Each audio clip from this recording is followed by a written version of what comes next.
In Africa, soccer enjoys great popularity and has a particular place in the hearts of people.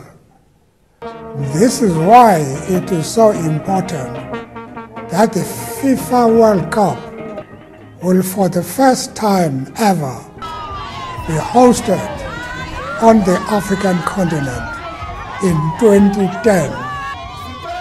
We feel privileged and humbled that South Africa has been given the singular honor of being the African host country. We must strive for excellence in our hosting of the World Cup, while at the same time ensuring that the event leaves a lasting benefit to all our people. The people of Africa learned the lessons of patience and endurance in their long struggles for freedom. May the rewards brought by the FIFA World Cup prove that the long wait for its arrival on African soil has been worth it. Kinako, it's time. I thank you.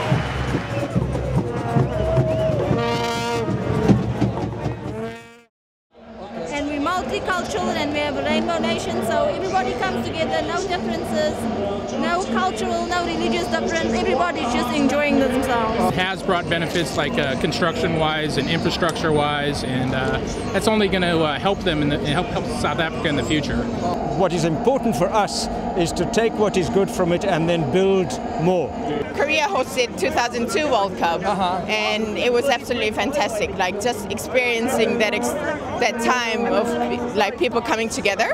It was a great time. Because the African continent is always about war and bad, bad stories, and this is one big positive story. But in terms of changing the country, I'm not sure it's going to make that much difference. Having been here since November and seen the country, I'm not sure it's to the poor people, to the people that are suffering, I don't think it's going to make that much difference. I've got a different opinion. I think I'm more optimistic.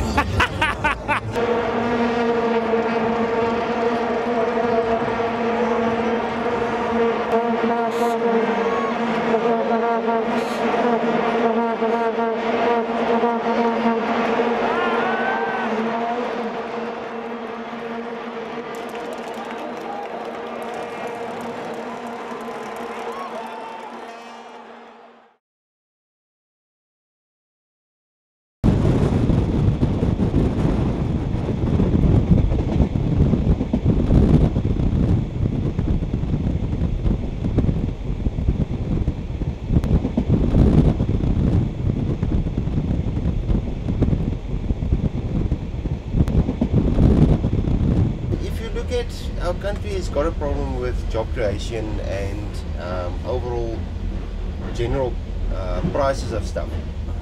If you go down to another big city like Johannesburg, you will find that you get exactly the same product. For instance, let's say we buy a packet of cigarettes. It will cost you less in a city like Johannesburg or in Bloemfontein, even where we just stopped now, as for instance in the Cape. I would say about 75% of our population is our multicolored, multiracial people, guys, okay? There's basically 4 different kinds of people in South Africa. You got your white man, as we are. Then you got your colored man, that's your Cape Townian guy. Then you got your black man, he's basically between here in the Free State and in the Transvaal or Johannesburg. And then we also got the Indian community, that's also very strong. But our black community is our strongest supporters when it comes to the soccer, because that is their when they are born, they get a soccer ball. So they are taught from as little as a couple of months. Your first toy, it's going to be a soccer ball. One day you're going to become a soccer player. So for 75% of our country that is black populated, soccer is everything to them. Some of them can't read and write. That is true. The education on that side, we got quite a couple of far off places where people, they haven't got access to even clean water or proper housing. But when you speak about soccer, it's in their nature. They are born with it. If I also may speak my own opinion of what I've experienced and what is generally the opinion as well, our coloured people, the Cape Townians, and then of course the black people from here and from Johannesburg or the Transvaal, they do not relate to each other. They are like two fighting bulls, right?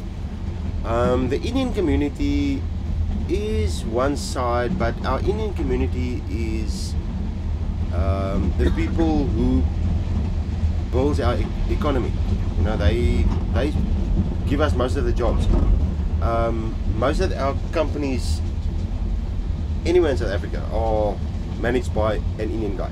Okay, so they got the management skills or the business skills. Whereas our white guys, we are more on the farming side of things. We make sure that you get food. You know, we are brought up like that. Boere, as we call it in Afrikaans.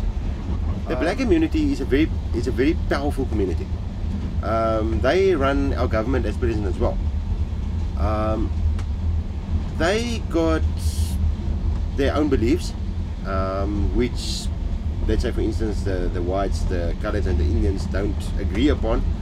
But then again, the whites have also got certain rules and regulations which the other parties don't agree to as well. So that's why we call it the multicoloured. You can fit anywhere you can fit in South Africa. There's always something for every individual.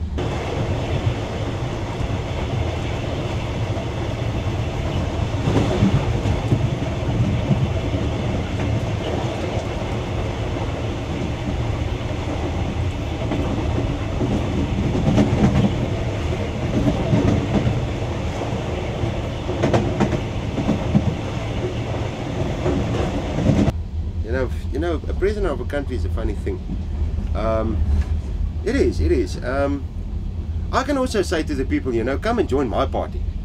But I'll say why you can join my party. I can also say, listen, on my party I've got women, I've got beer, I've got drugs, I've got music, I've got dancing. That's my party.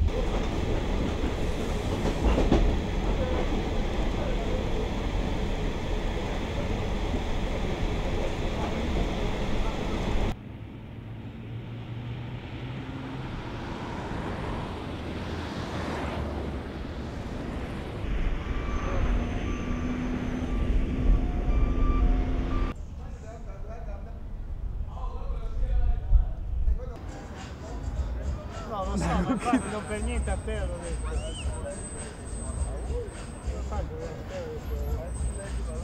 Qual è?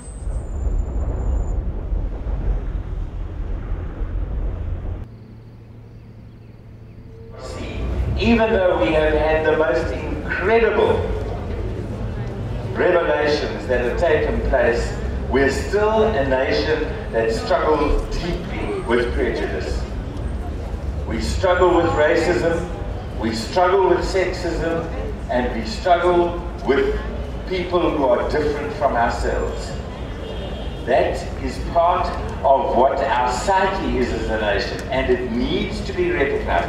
For me to say to you, I'm not a racist, is a blatant lie.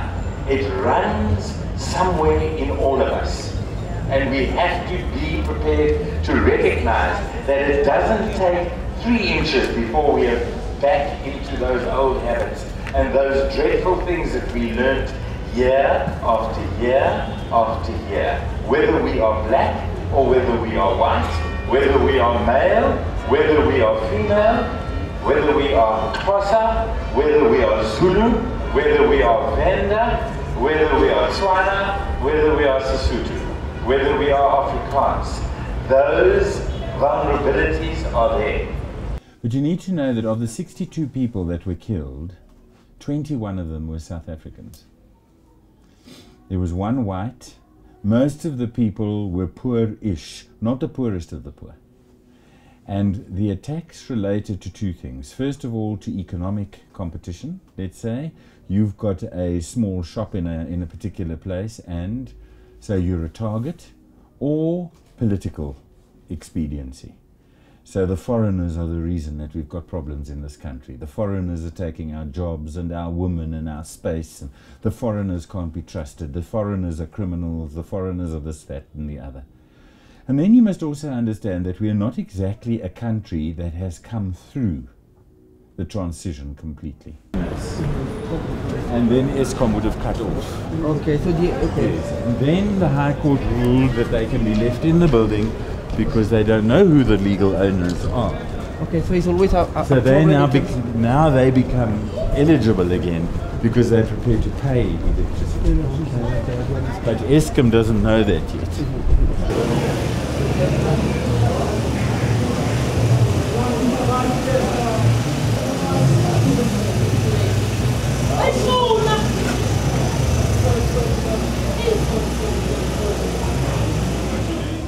You've got to get your papers together because the lawyers are very keen to write the letter to ESCOM.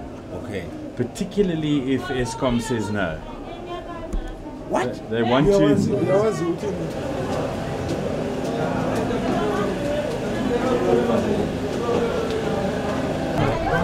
People think, this is the way life is. Until somebody raises an issue, raises their conscience. Here, Bishop, do you know? Pardon? Do you know what are they doing? I think they're giving them food. Oh, food. Yeah. So that.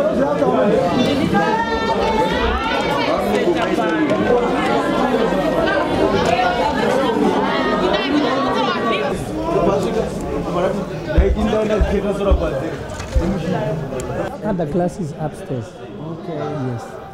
During the night we'll be having religious. Okay. During the day, children will be occupied. Yes. And we'll be in Africa as a whole, South Africa is the breadwinner. She's the mother of African countries in terms of economy. We are surviving in South Africa. There's a lot of money here. But in Zimbabwe right now we are starving. We are affected economically. We don't have money. So this is my story. Your story? Yes, it's mine. Okay. There is somebody who steal my baby, and after that, you know what? We was promised that after the World Cup, there is xenophobia which is coming after the World Cup. If the police are constantly harassing you, if the police are constantly in the full view of the public after you because of a document or whatever it is, if people are constantly seeing you being put into a police van, what do people think? We don't actually want these people. Get rid of them. Get rid of them.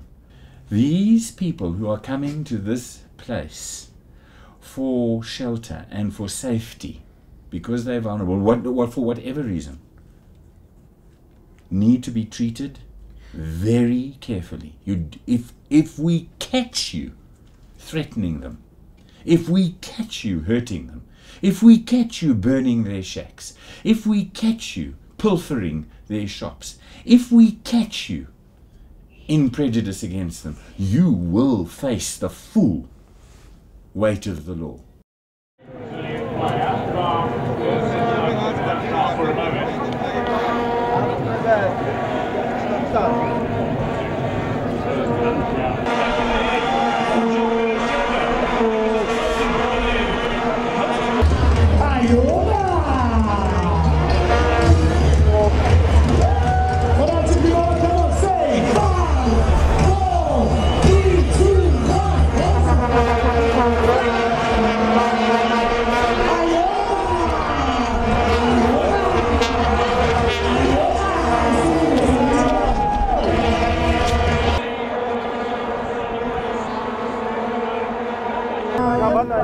It just says against xenophobia.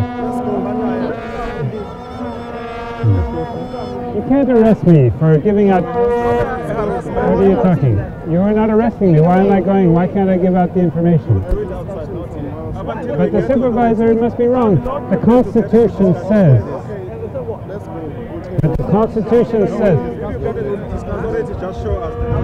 officer, no. The Constitution says that we have freedom of expression. But why? But then we can't give out that information. Okay, well, what are we going to discuss? Are you arresting me? No. Well, if I give out this information, what is so bad about that? Nothing. Let's go. Oh, come on. Just come tomorrow against xenophobia. Please. Oh, you're intimidating the people here. We'll come back. We're going to need them tomorrow. We're going to do mass distribution. We may even need them now. Do you want to come down here? Okay. Well, I'll call you if we're going to need them. These police are intense. They're absolutely terrifying. Yeah.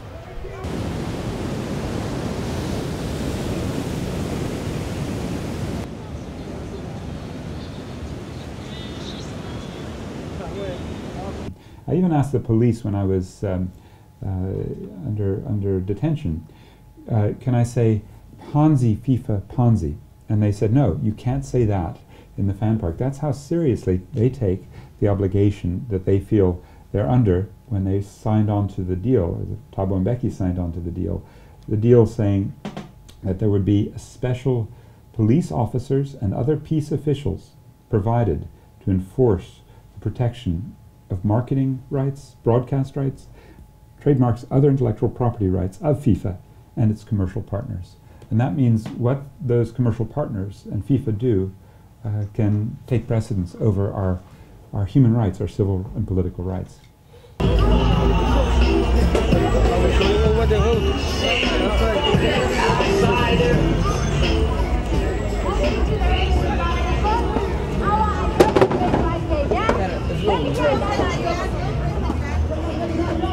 So now people are walking that way and that way, whereas before they used to walk one place. That was the only walkway to the buses, to the train. So now people... They cut the roads in pieces for you. Yeah, they blocked the whole entrance of the market, and now people are separating from this side. Yeah.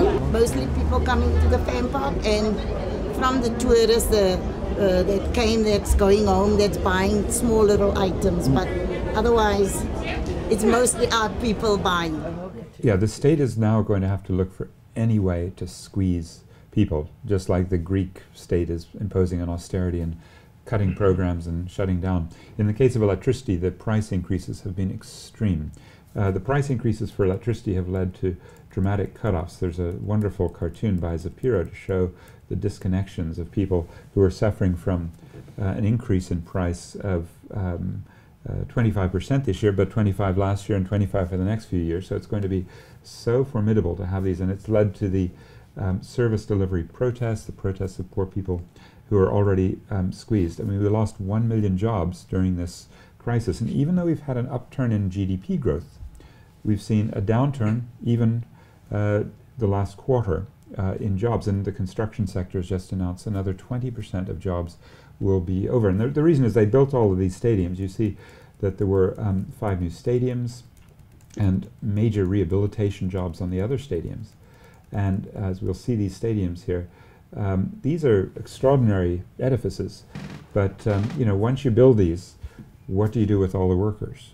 Unfortunately, the government hasn't put the same sort of cement and brick and mortar and construction and civil engineering expertise into housing. We could solve the housing problem nearly entirely if we put the 25 billion rand on the subsidies for these into low-cost housing and have many more jobs created in the process. But the political will and the power relationships, the class balance of forces isn't yet ripe for demanding mass housing, and so we're still going to be stuck with these kinds of gargantuan white elephants. The next ones that are coming up are the Medupi power plant and the Kusile power plant, and those are going to be large, expensive construction projects, but very few jobs involved because they're very capital intensive, and they involve the importing of huge boilers from Europe, and that means we won't really see any bang for the buck of public investment. Unlike here, we at least got a few jobs. There's something like 80,000 jobs involved in the construction here. But of course now those workers employed for, you know, for a year and a half building these wonderful stadiums, now will have no work. babone i-reality lokhu kwenzeka ntoni and abantu abahluphekayo bahlala phansi kwemeko ezinjalo. So amandla qina mhlali qina qina mthondolo qina phansi nge-World Cup phansi phansi nge-World Cup phansi amandla phansi nge-ANC phansi phansi nge-TA phansi phansi ngozile phansi amandla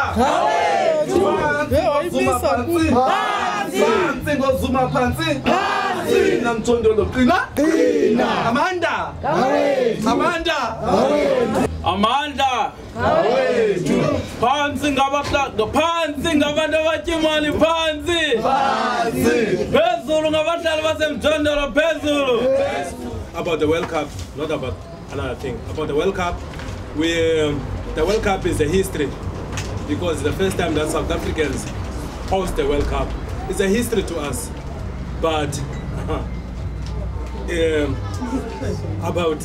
we're living in the informal settlement first of all, and then we don't have houses. That is really a humiliation to us because we don't have a place to live. We live in this place, we don't have electricity, we don't have toilets, we don't have nothing. So World Cup, there is nothing that we benefit from the World Cup, first of all, even a cent from the World Cup, because the tourists are not coming to us and see what kind of a life that we are living. So because the government hide us from the tourists who are living in this informal settlement, they just keep the tourists there in Cape Town to see the beauty of Cape Town, but they don't come and see how we are living in the informal settlement. Okay.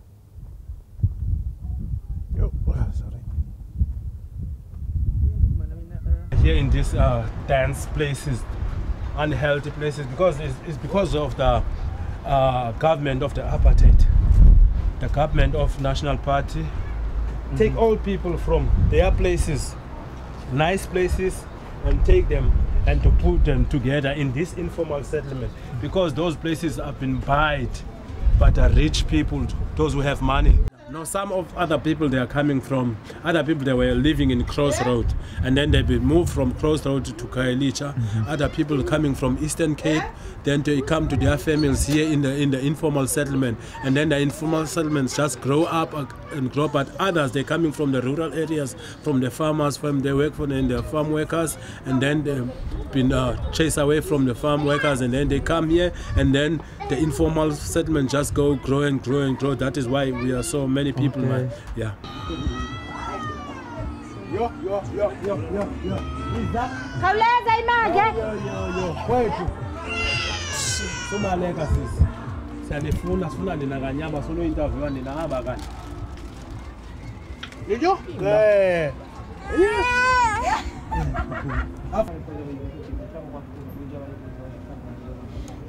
Even the government that are ruling here in the Western Cape is the government of the DA, not the ANC. But I cannot vote for the government that is failing everything here. I cannot do that. If there is no houses, there is no land, there is no vote.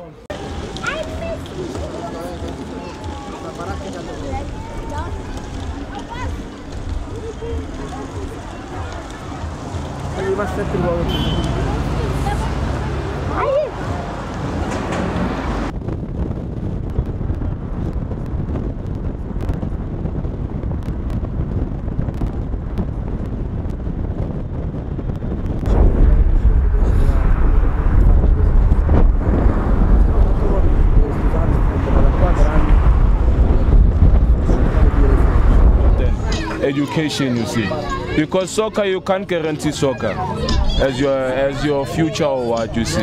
Anytime you can get hurt, you must have education, you see, my friend. Yeah. I wish I didn't vote at all. It's a plan out via economy. Year before last, my president was in trouble because of rape and fraud. Yeah, Zuma was. Those are scandals. You see, those are scandals. Yeah. But if it was me, I was in that trouble. Yo, you were supposed to got at least 50,000, 50, 50 years. Yeah. life for doing that thing. Maybe double life. You see, 2 lives spent in prison if he was raped. Yeah. But he was accused more than 1 time. More than rape. Please don't show rape to presidents. At the end of the day, he's a president. Yeah, you can't say whatever to say, but he's a president. But you see, he tells everything. He's a president. South African government is full. For that, for the case rape or fraud, there's no proof. It's our president. Yeah, my friend. We must support him. And we happy. First up there was apartheid. We happy everything with our president. First up there was apartheid. They say apartheid is gone. Apartheid is not gone. Will never ever go. Apartheid is not gone. Not only here in South Africa, now by the black people. It's now caused by the black people, but they don't cause it by harming people.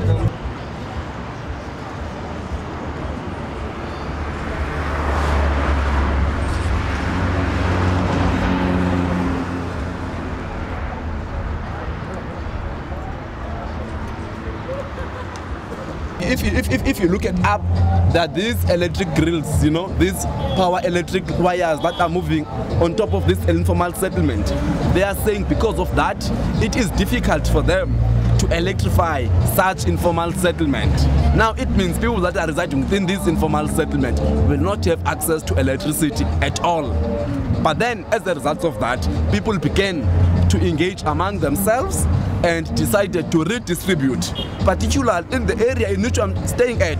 Yeah, the office, the electricity that you are using, we are not stealing. We don't steal. Stealing is wrong in South Africa. You don't steal. If you steal, you'll be arrested. You go to jail. But what we do, we redistribute. In a way, we assist South African government so that the poor can have access to electricity. But the way we do it in our own way. We do it for free. We risk our lives. And this issue of electricity has become a crisis nationally.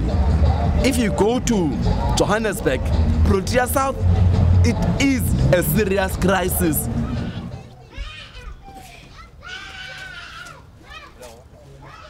Madam. Step in. Can you talk to us? Why are you crying, eh? No, you dropped the paraffin, James. Oh. You can naughty, that is. So do you use paraffin or yes, we use paraffin for this burner. And it's like paraffin, in fact, to actually kill us because why? We're using like $7.50 a day to buy this paraffin. And sometimes we don't have that money, you know. So I actually cook outside. So if you look at it now, I'm outside and got my rice. Okay. Because paraffin is very unhealthy for it is, but there's nothing that we can do about it because that's how we survive.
because most of these shack fires are caused by candles and paraffin burners. If everyone had an electricity, I don't think there would be a shack fires. Municipality just send the police to set dogs on us to arrest us, so we're like oppressed. So for the shack dwellers, there's no freedom at all, even after the so-called post-apartheid eras.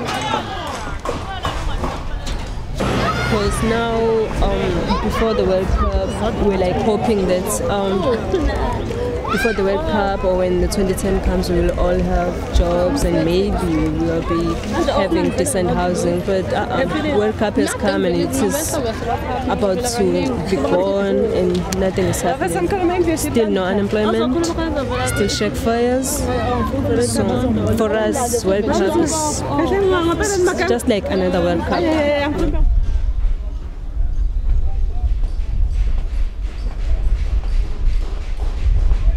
Billions of rands, have been spent on an infrastructure, and they thought that, the World Cup will create, economic growth in South Africa.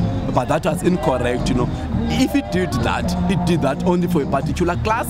And if you see South Africa, it's one of the countries, internationally that have got a vast gap between the rich and the poor. There's lots of inequality in South Africa.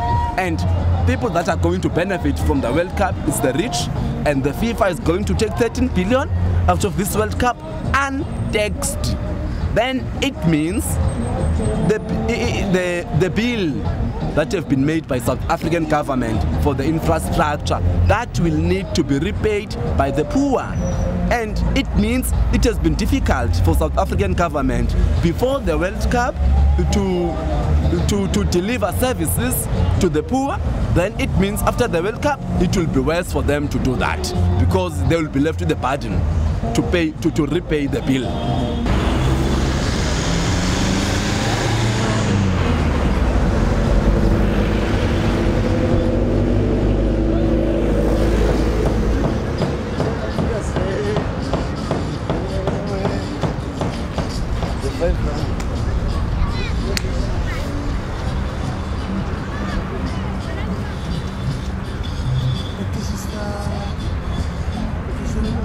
Since 1994, a lot of houses have been built by the government, but the backlog is still the same as it was in 1994.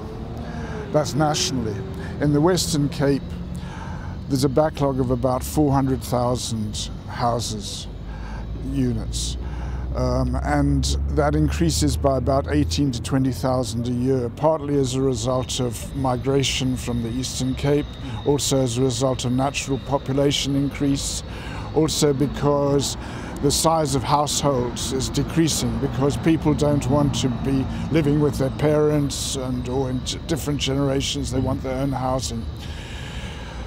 But only a maximum of 10,000 houses are being built a year in the Western Cape. So that means the backlog increases every year since then. Now, Blikkiesdorp is built by the Cape Town City, and it's zinc houses. Yeah, and they are one-room houses. They're incredibly hot in the summer, cold in the winter. They are built in squares, they're fenced around, it looks like a concentration camp.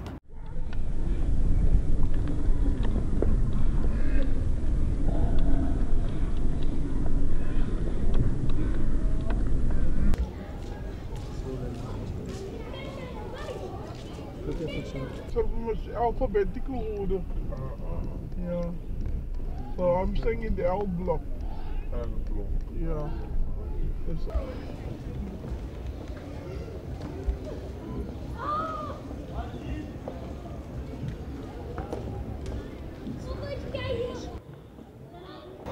You said you are Somali? I'm Somali. Then which other groups are here in Europe? The foreigners, another foreigners. From where? Don't you know from where they come from? They're that people. Yeah, they're the foreigners you talk about. Yeah. They come from also the coast, North Ocean. They're another people. Mm-hmm. So I don't know where it comes from. Thanks. Conga people and that a lot of people. So, but we scared South African people. We're not gonna escape the other people. For the future. How I move, because we don't have the bicycle to go, even to go another place. We don't have even some money. We don't have. We got the children. We have children. So we don't know. We don't know. And it's better when you die to die in your own country, but we don't have. We don't have.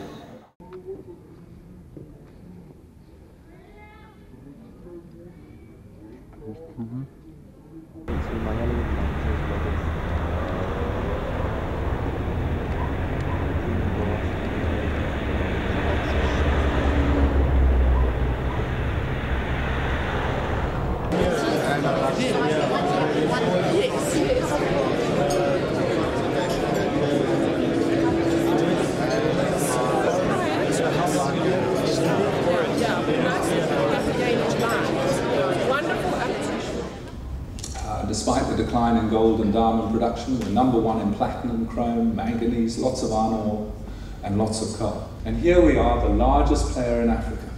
And to be quite honest, I much prefer to be the largest player in Africa than Germany and Europe.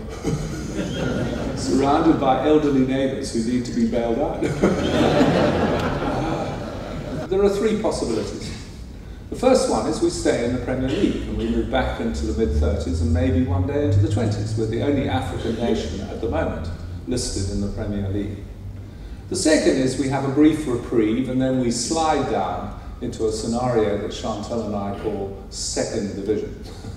It's where the bulk of the third world lies, poor but peaceful. And yes, it's not bad for companies. Companies can make money in third world economies. But for the government, it's a disaster because they won't get the tax revenue that they got in the Premier League, and they certainly won't have access to international capital like they had in the Premier League. So it's a tough scenario for the state. If the flag of violence goes up, we move into a scenario called failed state. It's where people turn their back on you because you're too violent. We would put Iraq, Afghanistan, we put Somalia into that category. At the moment, South Africa, we feel, has a 0 probability of becoming a failed state because we had a perfectly reasonable election last year. Nobody quibbled with the result. We were the model of democracy. At the moment, we give Jacob Zuma a tick in the category because we do believe he's been an inclusive leader with his appointments inside and outside of cabinet, equally with his rhetoric when he gives presidential addresses. And thirdly, he's trying to rein in the extremists in his party by sending them on anger management courses. So, all in all, we feel we're hosting the World Cup. It's a convenient gap filler, but don't underestimate the hangover in August. We're going to have to get back to business. And then it's about country branding, to build the brand essence of South Africa. And I think we have the platform. We're going to have more than 300 broadcasters being here for 30 days, like CNN and many others. And we're this here gives 365 days, so just a little plug. Well, that will give us a platform to present many other things that goes on in this country. It's about this being a place for business and trade and investment and engagement. The most profitable World Cup ever of 103 years now in FIFA's history is this World Cup in South Africa, Africa's first World Cup. Now what's happened in South Africa, it's hitting us in an economic recession. It's the best possible time to have counter-cyclical infrastructural investments. You spent tens of billions of dollars buying the right to be tens a commercial... of millions. There's Sorry, 3 zeros less. Yeah, whatever. But anyway, it was a large amount of money that you've outlaid to be a commercial sponsor for this. Well, first of all, I feel very honored to be part of this panel, but now for everyone else, you can see it cost a lot of money to be here. So overall, I think we're very fortunate and we have to thank FIFA. In fact, my own personal theory is that the World Cup will increase the gap between the working class, the black working class, and the black emergent middle class. Because on the one hand, suddenly, you know, the black middle class is kind of making a name for itself internationally on the terms of the international bourgeoisie and the international middle class, you know, because actually the people who went to watch the soccer were not black working class people. They couldn't afford the tickets. It was mostly black middle class, the white middle class, international visitors. So politically there is a consolidation, and in any case the World Cup also helped the white middle class to redefine themselves as part of, you know, the world. You know, in a way they regained their self-respect and acceptance, you know, because all those people coming in were whites and they were too having fun. No one said, hey, you white, you know, they're just enjoying, and, you know, and in fact, we know in South Africa, there's a history of differentiation in sport. You'd find that white people, you know, tended to play rugby, you know, and support rugby. And then suddenly this World Cup allowed them to have a crossover and embrace soccer. But in embracing soccer, they're not embracing the black, poor, working class. They were embracing, you know, the international bourgeoisie, you know, Sepp Blatter. They were embracing the black middle class. They're all sitting there in the stadium, black and white, feeling united, one nation. But what nation is it? A nation of the better off without the poor. Yeah. Two things are going to happen. On the one hand, the black middle class and the white middle class will get closer, so there will be class consolidation, you know, for the better off. On the other hand, which I think is a good thing, we're going to see more protest by the poor, whether black or white, because one thing the World Cup showed, or one thing the World Cup did, it removed the power of the argument by the government. We don't have money.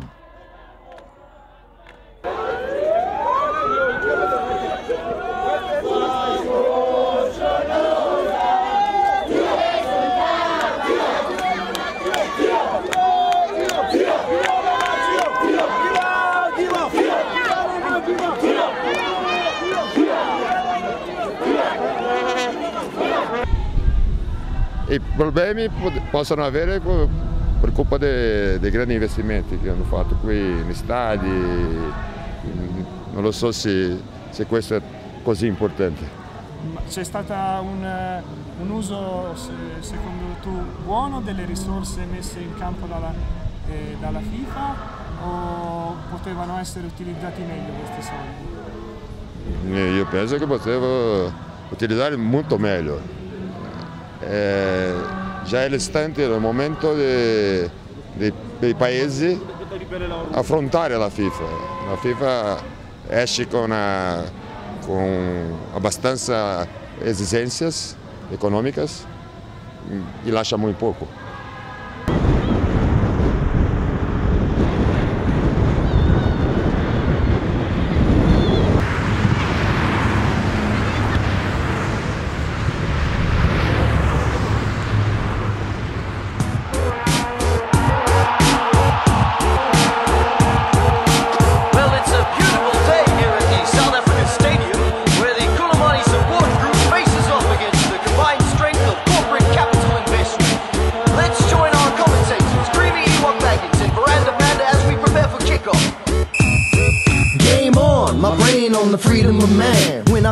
The first world hand on the land where we stand. One nation, body and soul, trapped by a net like the ball in the goal.